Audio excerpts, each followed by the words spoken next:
Adilabad jail నుంచి మాజీ MLA Balka Suman విడుదలయ్యారు. Kyathanpalli అల్లర్ల ఘటనలో గత నెల 18 నుంచి బాల్కా సుమన్ జైల్లో ఉన్నారు. అయితే 2 కేసుల్లో బాల్కా సుమన్ కు ఇప్పటికే బెయిల్ మంజూరైంది. దీంతో జైలు నుంచి విడుదలయ్యారు.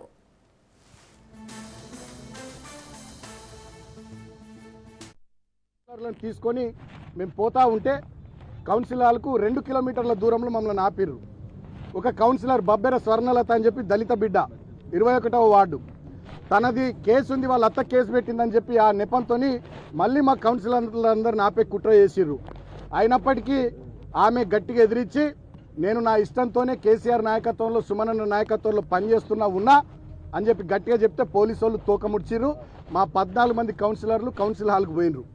మేము అక్కడి నుంచి మా ఇంటికి బయలుదేరుతున్నాం, కోవలక్ష్మి గారు మేము. అదే సమయంలో వివేక్ గారు, మంత్రి గారి కాన్వాయ్, 10ల సంఖ్యలో కార్లు, 100ల సంఖ్యలో కాంగ్రెస్ వాళ్ళు మున్సిపల్ కౌన్సిల్ ఆఫీస్ వైపు పోతూ ఉన్నారు. మేము ప్రశ్నించినాం పోలీసు వాళ్ళను.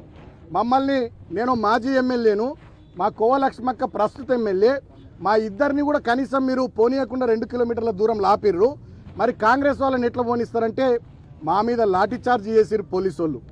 అటువైపు నుండి కాంగ్రెస్ వాళ్ళు రాళ్ళు విసిరిర్రు.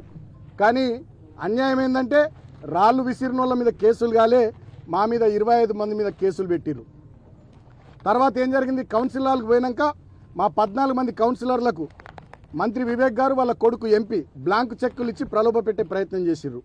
కోట్లాది రూపాయల ఆఫర్లు చేసిర్రు. అయినా మా వాళ్ళు తలొగ్గకపోతే 2-3 కాంగ్రెస్ కౌన్సిలర్లకు తాయిపిచ్చి వాళ్ళతోని మా మహిళా కౌన్సిలర్ల మీద దౌర్జన్యం చేపించారు, ఆడబిడ్డల మీద.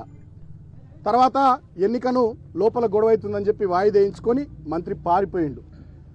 ఈ విషయాలన్నీ కూడా మేము బయటకు తీసుకొచ్చి ప్రజల ముందు పెడితే దాన్ని తట్టుకోలేక మంత్రి వివేక్ గారు మా మీద అక్రమ కేసులు 25 మంది మీద పెట్టించి మమ్మల్ని 18వ తేదీ నాడు జైలుకు పంపించిండు. సరే, మాకు కేసులు జైలు కొత్త కాదు. 14 మంది కౌన్సిలర్లను తీసుకొని మేము పోతా ఉంటే కౌన్సిలర్లకు 2 కిలోమీటర్ల దూరంలో మమ్మల్ని ఆపిర్రు. ఒక కౌన్సిలర్ బబ్బెర స్వర్ణలత